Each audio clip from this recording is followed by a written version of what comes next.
UAE involve हो जाता है मुत्तहदा अरब इमारात, तो फिर वो बहुत ज्यादा एक सूरत हाल कंसर्न होगी सिक्योरिटी। अमेरिकन प्रेसिडेंट को कुछ टेक होम नहीं मिल रहा। ईरान के अंदर गिरा F-15 2 सीटों का जहाज है, इसके दोनों को रेस्क्यू करना पड़ा उनको। जब ये इस तरह का नुकसान होता है तो आप देखें कि कॉन्फिडेंस शेक हो जाएगा उनका। ईरान के पास ऑप्शन ही नहीं है सिवाय से कि एसिमेट्रिक रखे, ऐसी जगहों पर नुकसान पहुंचाए जहां अमरीका तवक्को ना कर रहा हो। अमरीकी सदर डोनाल्ड ट्रंप की तरफ से ईरानी पहाड़ों से शदीद जख्मी हालत में अमरीकी फौजी अफसर को बाजियाब करवाने के दावे को ईरान ने मुस्तरद किया है।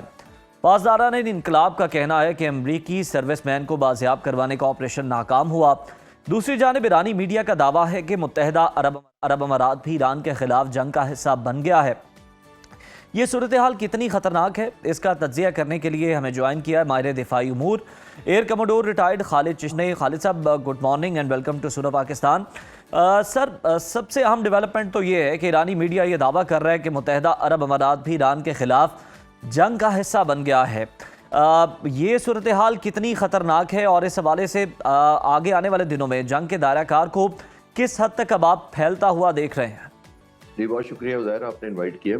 डेफिनेटली बड़े अफसोस की बात होगी अगर ईरान को ये यकीन हो या उनको ये वहम हो कि मुत्तहदा अरब इमारात इस जंग में शामिल हो गया, क्योंकि ये तो डे वन पे कोशिश रही है इजराइल की खास तौर पर कि तमाम इस्लामी ममालिक बजाय इजराइल का मुकाबला करें, ये आपस में कशीदगी का इनमें इजाफा हो या आपस में हमलावर हो जाए।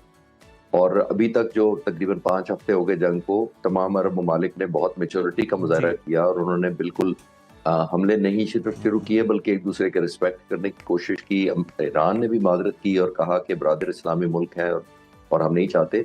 लेकिन जाहिर है, जैसे मैंने कहा कि इजराइल की बहुत बड़ी ख्वाहिश थी थ्रू आउट के उनके साथ मुकाबला करने की बजाय, तो ये कशीदगी अगर इस तरफ बढ़ती है और खास तौर पर अगर कोई फिजिकल यूएई इन्वॉल्व हो जाता है मुत्तहदा अरब इमारात, तो फिर वो बहुत ज्यादा एक सूरत हाल कंसर्न होगी सिक्योरिटी।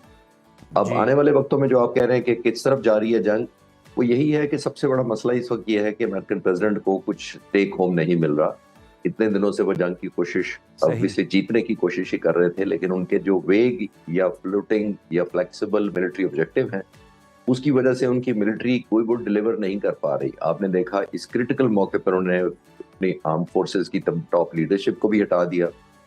फिर उनके कॉन्फ्लिक्ट बयान यही आते हैं, कभी वो कहते हैं मैं जीत चुका हूँ, कभी कहते हैं रजीम चेंज हो चुकी है, लेकिन मीनिंगफुल क्योंकि कुछ नहीं मिल रहा, जिसकी वजह से एक एलिमेंट ऑफ उनका डिस्कम्फर्ट बढ़ता जा रहा है। और अब जो सिविल आबादियों और उनके इंफ्रास्ट्रक्चर पर जो उन्होंने हमले किए हैं, कि ये एक नया डायमेंशन ऐड होगा, वो अगर आप जानना चाहें तो फिर बाद में बात कर सकते हैं।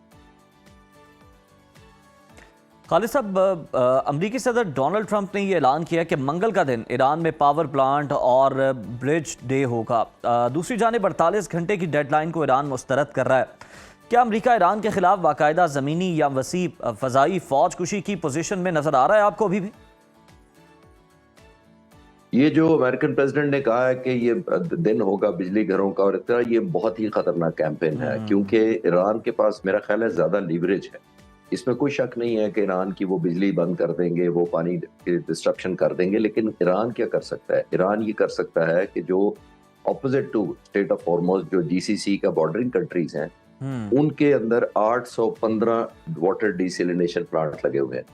इन प्लांट्स का जाहिर है पानी जो समंदर से सक किया जाता है, निकाला जाता है और उसको कन्वर्ट किया जाता है ह्यूमन यूज के, और तमाम मिडल ईस्ट के ममालिक को सप्लाई किया जाता है थ्रू पंपिंग। अब ये जो पंपिंग होती है और ये जो प्रोसेस होती है डिसैलिनेशन, तमाम की तमाम बिजली पे चलती है। और अगर ये बिजली पर चलती है और ईरान टारगेट करना शुरू कर दे इनको, तो जाहिर है इनकी एक तो डिसैलिनेशन प्रोसेस रुक जाएगा और फिर ऑन टॉप ऑफ दैट वो पंपिंग नहीं हो सकेगी उन मिडल ईस्ट के ममालिक को। मिडल ईस्ट के ममालिक कितना डिपेंडेंट है? वो सऊदी अरब तकरीबन 70% डिपेंडेंट है, ओमान 85% डिपेंडेंट है, कुवैत 90% डिपेंडेंट है उन पर। जो सबसे बेहतर पोजीशन में है वो यूएई है, जिसकी तकरीबन 40-50% डिपेंडेंसी वाटर डिसैलिनेशन प्लांट पर है, और उसके पास स्टोरेज भी सबसे ज्यादा तकरीबन 40 दिन का, जबकि बाकी तमाम ममालिक पास स्टोरेज तकरीबन 4 से 7 दिन का है सर। जिसका मतलब ये है कि अगर ईरान ने ये वाटर डिसैलिनेशन प्लांट और उनकी बिजली घर को तबाह करना शुरू कर दिया, तो फिर पूरे मिडल ईस्ट के अंदर लाइफ स्टैंड स्टिल हो जाएगी। पानी ना होने की वजह से 5 स्टार होटल्स और 7 स्टार होटल सारे खाली हो जाएंगे, ऑब्वियसली क्योंकि पानी नहीं होगा। तो आई थिंक ये बड़ी खतरनाक कैंपेन होगी अगर प्रेसिडेंट ट्रंप ने ये इनिशिएटिव लेना शुरू किया, क्योंकि मेरा ख्याल है ईरान के पास बहुत ज्यादा टारगेट अपॉर्चुनिटीज रिच हैं एज कम्पेयर टू अमेरिका। बिल्कुल सही। यानी ये फिर आप शीशे के महल में बैठ के किसी पर पत्थर मारेंगे तो फिर जवाबी पत्थर का भी आपको इंतजार करना पड़ेगा। खालिद साहब, ईरानी यूरेनियम पर कब्जे और इसे वहाँ से निकालने के ऑपरेशन के लिए जो रनवे बनाने का सवाल हुआ, उस पर फ्रांसीसी जनरल ने जो अमरीकी कमांडर्स को कोकेन का नशा ना करने के मशवरे पर जो मशवरा दिया, उस पर बात हो रही है बहुत ज़्यादा। क्या आलमी ताकतें और नेटो इत्तेहादी अंदरूनी तौर पर देखा जाए तो ट्रंप की इस जंगी मुहिम जुई के सख्त खिलाफ हैं जो इस तरह के रिमार्क्स सुनने को मिल रहे हैं? उज़ैर, देखिए, दुनिया को ये पता लग गया है कि प्रेसिडेंट ट्रंप जीत नहीं रहे हैं। इसीलिए आपने देखा कि उन्होंने अपना इन्फ्लुएंस जो अमेरिका का उन पर है वो कम करने के लिए ये आइडियल मौका समझा। और खास तौर पर जो 15 महीने प्रेसिडेंट ट्रंप का जो टेन्योर है शुरू का, उन्होंने ऑलमोस्ट हर सेगमेंट, इंस्टीट्यूशन, लीडर को ऑफेंड ही किया है। कनाडा से शुरू किया, उन्होंने कहा आप हमारी 53rd स्टेट बन जाए। फिर उन्होंने कहा मैं ग्रीनलैंड पर कब्जा करना चाहता हूँ। फिर मैं बग्राम एयरबेस ले लूंगा। फिर उन्होंने कहा नेटो हमारे किसी काम की नहीं है, ये ना भी मदद करें तो हमें कोई फर्क नहीं पड़ता, हमें इनकी मदद की जरूरत ही नहीं है। आप जंगें इस तरह नहीं लड़ते, और खासतौर पर जब आपके गोल अचीव नहीं हो रहे तो फिर आप उनको याद भी करना शुरू करते हैं कि वो मदद क्यों नहीं कर रहे। फिर आपको गुस्सा भी आ रहा है कि मदद नहीं करते, और फिर अगले दिन कह देते हैं मुझे जरूरत ही नहीं है। सही। तो आपने इंटेग्नाइज खुद किया हुआ है। और ये जो ममालिक, जाहिर है इनकी डिपेंडेंसी अमेरिका पर बहुत ज्यादा थी, लेकिन आप हमेशा कहते हैं कि victory has many fathers and failure is an orphan. जब कोई नाकामी होती है किसी ऑपरेशन के अंदर तो कोई भी ओन नहीं करता। तो इस वक्त कोई भी ओनरशिप नहीं प्रेसिडेंट ट्रंप के साथ लेना चाहता, क्योंकि एक एलिमेंट ऑफ एम्बैरेसमेंट है। आज ही मैं पढ़ रहा था कि फ्रांस का एक अंडरस्टैंडिंग चल रही है ईरान के साथ, और वो कहता है कि फ्रांस को भी हम इजाजत दे रहे हैं कि वो ले जाए अपने यहाँ से तेल स्ट्रेट ऑफ हॉर्मुज़ से। तो दैट मीन्स ईरान की बड़ी कामयाब स्ट्रैटेजी है कि वो एक एक करके वेस्टर्न मुल्कों को, नेटो मुल्कों को इंसेंटिव दे रहा था कि अमेरिका के जेर साया ना हो और वो निकल आए। ये एक कामयाब स्ट्रैटेजी है पॉइंट ऑफ व्यू से। और जाहिर है, जैसे मैंने कहा कि प्रेसिडेंट ट्रंप इस वक्त और ज्यादा लोनली फील कर रहे हैं और ज्यादा फ्रस्ट्रेटेड, इसीलिए ये बिजली घरों और ये पानी और इसके जो स्टोरेज है उन पर हमले की सोचना शुरू करती है, क्योंकि उनको कोई और मकसद अचीव कर नहीं पा रहे किसी और तरीके से। बिल्कुल। और जिस तरह से आपने भी कहा कि अगर अमेरिका जीत रहा होता तो फिर बाकी सारे ममालिक भी उसके साथ होते, क्योंकि हमेशा जो है लोग जीतने वालों के साथ ही होते हैं। तो अमेरिकी सदर का ये दावा जो है वो समझ में नहीं आता। लेकिन सर, ईरान का एक और दावा है कि उसने जदीद इंफ्रारेड डिटेक्शन टेक्नोलॉजी से अमेरिकी रडार्स को बेबस करके 7 तैयारे गिराए हैं। एक एयरफोर्स के ऑफिसर की हैसियत से आपसे जानना चाहेंगे, क्या वाकई ईरान ने अमेरिका के खरबों डॉलर्स के इलेक्ट्रॉनिक वॉरफेयर सिस्टम का तोड़ ढूंढ लिया है? देखिए ज़ाहिर, जो जंग शुरू होने के बिल्कुल शुरू में जब 3 अमेरिकन F-15 मारे गए थे, और उस वक्त भी आप जैसे दोस्तों ने मुझसे पूछा था कि ये अमेरिका क्लेम कर रहा है कि ये फ्रेंडली फायर का नतीजा है, और मैंने उस वक्त भी नहीं माना था कि 3 जहाज फ्रेंडली फायर से नहीं मारे जाते हैं तो दुनिया में। गलती एक दफा होती है, एक ही दिन में 3 दफा, और वो भी तीनों F-15 जहाजों की नहीं होती है। वो हुआ ये है कि ये इंफ्रारेड टेक्नोलॉजी, आप सही कह रहे हैं कि वो इस्तेमाल की है। ये बुनियादी तौर पर आपके व्यूअर्स को आसान करने के लिए बता देता हूँ कि इंफ्रारेड जो सिग्नेचर होते हैं, ये इंजन हीट होती है बुनियादी तौर पर। उसको ज़ाहिर है दुनिया का कोई अभी तक जहाज ऐसा नहीं है जो बगैर इंजन के चले, और जब वो इंजन चलेगा तो उसकी हीट होगी और हीट सीकिंग पर उस पर मिसाइल दागा जा सकता है। इम्प्लीकेशन इससे कहीं आगे है। ये सिर्फ जहाजों का नुकसान नहीं हुआ। पहली दफा आपने देखा कि पहले अमेरिका डिनाई करता आया थ्रू आउट जंग के अंदर कि मेरा नुकसान हुआ ही कोई नहीं है, सब गलत है, F-35 हो गया, F-18 हो गया, F-16 हो गया, तमाम के तमाम को डिनाई करता है। अब क्योंकि ईरान के अंदर गिरा F-15 2 सीटों का जहाज है, इसके दोनों को रेस्क्यू करना पड़ा उनको। एक को कर लिया जल्दी और दूसरे को देर से किया। तो ये अब जाहिर पब्लिक होना शुरू हुई है बात, एक्नॉलेजमेंट, वो मार रहे हैं। अब एक चीज आपके व्यूअर्स को और हमें ज़हन में रखना चाहिए कि जहाज जो 10 हो या 7 हो या 15 हो जाए, अमेरिका को नंबर ऑफ एयरक्राफ्ट से कोई डैमेज नहीं होता। इतना हजारों की तादाद में उसका जहाज है। नंबर 1 होता ये है, वो एक कॉन्फिडेंस शेक हो जाता है। वो एतमाद जो आपको अपने ऊपर होता है, जो एक डिग्री ऑफ एश्योरेंस के साथ आप जाते हैं दुश्मन पर हमलावर होने के, हमें कुछ कह नहीं सकता, हमारी ये डोमिनेंस है। मैं 3 लोगों का नाम लेके, उनके डिफेंस मिनिस्टर ने, उनकी जो कैरोलिन है स्पोक्स पर्सन व्हाइट हाउस की, और प्रेसिडेंट ट्रंप ने खुद कहा we have dominance in the sky. Dominance ऐसे होती है जिसका मतलब है दुश्मन को रेजिस्ट नहीं कर सकता। फिर कैरोलिन जो उनकी स्पोक्स पर्सन है, उन्होंने कहा कि we have complete control over the air space of Iran. उनके डिफेंस मिनिस्टर ने कहा कि there is absolutely no resistance Iran की तरफ से। दैट मींस आप एक लिबर्टी ऑफ एक्शन बता रहे हैं कि हमारे पास इतना एक्शन है कि हम जो मर्जी करें, और जो दुश्मन है वो हमें ना इंटरसेप्ट कर सकता है, ना पकड़ सकता है, ना कोई नुकसान पहुंचा सकता है। जब ये इस तरह का नुकसान होता है तो आप देखेंगे कॉन्फिडेंस शेक हो जाएगा उनका। जहाजों की तादाद का फर्क पॉइंट ऑफ व्यू नहीं, उनको लिबर्टी ऑफ एक्शन प्लान करते वक्त मुश्किल पेश आएगी। वो समझेंगे अगर हम 20 जहाज भेजेंगे किसी हमले के लिए तो शायद 1-2 वापस भी ना आए। पहले उनका ये था कि 20 के 20 वापस आते हैं, वो डिग्री ऑफ एश्योरेंस भी ज्यादा हो जाती है, आपका कॉन्फिडेंस शेक हो जाता है और जाहिर है आपकी प्लानिंग रिस्ट्रेन करना शुरू कर देते हैं आप अपनी प्लानिंग में, तो ये नुकसान होगा इसका। बिल्कुल, एक हजीमत का सामना भी करना पड़ता है ऐसी सुपर पावर को जब उनके तैयारे गिरते हैं। तो खालिद साहब, सैटेलाइट तस्वीर फराहम करने वाली जो अमरीकी कंपनी है प्लांट लैब्स ने, उसने मशरिक़ वस्ता की जंगी तस्वीर पर मुकम्मल पाबंदी आयद कर दी है। इस डिजिटल ब्लैकआउट के पीछे असल अमरीकी हिकमत अमली क्या है? क्या अमरीका का नुकसान इससे कहीं ज़्यादा है जो रिपोर्ट किया जा रहा है? जी, ये बिल्कुल उसी का फॉलोअप किया गया जिससे इजराइल फॉलो कर रहा है। इजराइल ने भी डे वन से, आपने देखा होगा, अपने तमाम शहर के जो सीसीटीवीज लगे हुए थे, जो कैमरास लगे हुए थे मुख्तलिफ रोड साइड पर, उनको हटाना शुरू कर दिया था उनकी मिलिट्री में जंग शुरू होने के फौरन बाद। बिल्कुल, क्योंकि वो चाहते नहीं थे कि जो रिकॉर्डिंग हो और जो डैमेज असेसमेंट हो हमारे दुश्मन को पता लगे।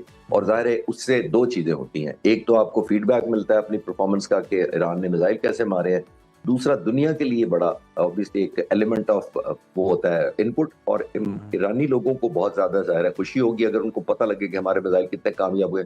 ऑपोजिट होगा इजरायली लोगों के लिए और इंटरनेशनल मीडिया के लिए, वो डिप्रेसिंग इजराइल के लिए होगा कि मेरी सारी खबरें बाहर जा रही हैं और मेरा क्या नुकसान हुआ है। तो ईरानियन के लिए बहुत फायदेमंद था, इसीलिए ऑलमोस्ट ब्लैकआउट किया गया था इजराइल के अंदर से भी कि कोई न्यूज बाहर ना निकले।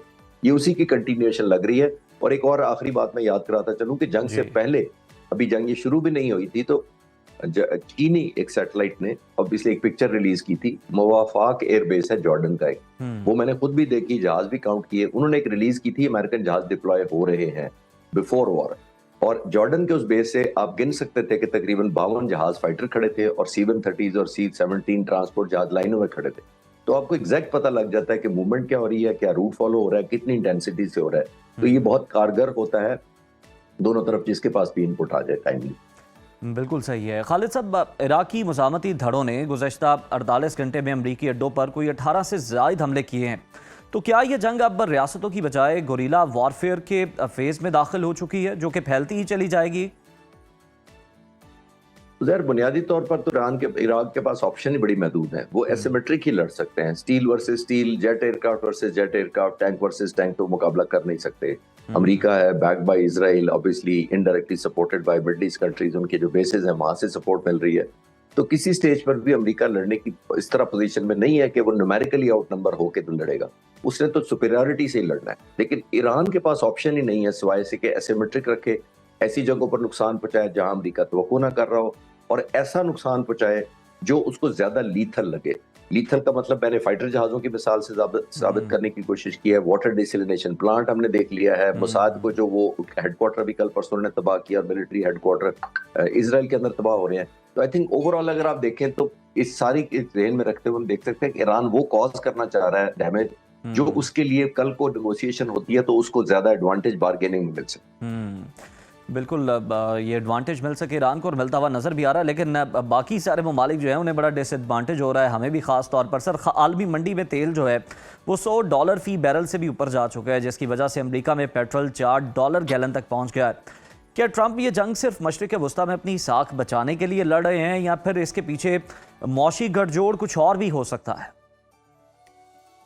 देखिए, दुनिया तो चलती माशत से पूरी की पूरी दुनिया इफेक्ट हुई हुई है ऑयल प्राइसेस की वजह से। इनडायरेक्ट जो वॉर एस्केलेट करती जा रही है, प्राइसेस भी बढ़ती जा रही हैं। ईरान का उतना ज्यादा कंट्रोल है स्टेट ऑफ हॉर्मुज़ पर, तो जाहिर है एक और ज्यादा स्कैसिटी या कमी हो गई है तेल की। तो इसकी वजह से ऑब्वियसली दुनिया में जब तेल महंगा होता है तो हर चीज महंगी हो जाती है। एक एलिमेंट ऑफ क्यूरियोसिटी पैदा हो जाता है कि जंग कम बंद होगी, चीजें अनसर्टन होती है, स्टॉकिंग शुरू हो जाती है, होल्डिंग शुरू हो जाती है। तो वो नजर आ रहा है। अब प्रेसिडेंट ट्रंप पर ये बहुत बड़ा प्रेशर है कि दुनिया में जहां ये क्योस मचा हुआ है उसकी जिम्मेदारी तमाम लोग प्रेसिडेंट ट्रंप पर कर रहे हैं, क्योंकि उनके अपने लोग 70 से 80% तक खिलाफ भी हैं, मुजाहरे भी कर रहे हैं। तो आई थिंक ये बहुत बड़ा प्रेशर है प्रेसिडेंट ट्रंप पर भी। ये नई एक डायमेंशन आ रही है क्योंकि ईरान को एक न्यू फाउंड अपनी स्ट्रेंथ पता लगी है कि उसके पास स्टेट ऑफ हॉर्मुज़ का जो कंट्रोल आया है और उसने जो जंग को रीजनलाइज कर लिया है। ये एक दो डायमेंशन है मेरा ख्याल है जो प्रेसिडेंट ट्रंप एक्सपेक्ट नहीं कर रहे थे। बिल्कुल, सदर डोनाल्ड ट्रंप ये एक्सपेक्ट नहीं कर रहे थे और इसका उन्हें नुकसान भी हुआ है और मिस कैलकुलेशन जो है वो उनकी सामने आ चुकी है। बहुत शुक्रिया खालिद चिश्ती साहब आपके वक्त का।